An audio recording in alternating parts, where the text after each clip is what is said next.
高考风电业者按说要伫屏东县邦山乡的红岗村设10座的风机哦，当地反风电自救会今仔就去立法院申请，要求风电得爱退出当地。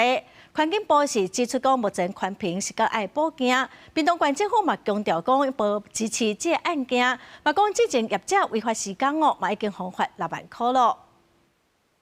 保护家人，拒绝风电。化口号要求落叶风机计划退出屏东邦山乡。邦山西亚反风电自救会30日就报告立法院向立法申请，指出其风电可能冲击附近居民身心健康、当地作物甲生态。国指控业者无经过申请就强行施工，办说明会也是找有地缘关系当地居民。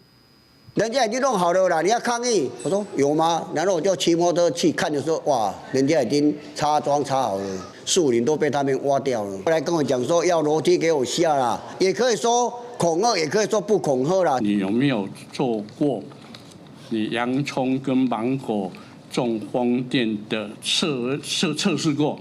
没有啊，没有，我们这第一个啊，我们白老鼠。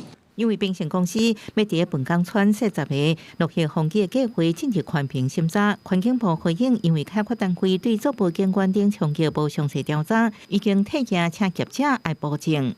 生态的调查，尤其那个屏东有很多猛禽，但是他调查的不够详实，然后甚至是他对芒果、对洋葱，所以这个部分都请他们补充。部长已经讲过，对于陆域风机是不支持、不鼓励。那进来我们这边一定是严加把关。自救会也无排除会到屏东县政府申请，要求县府正式表态。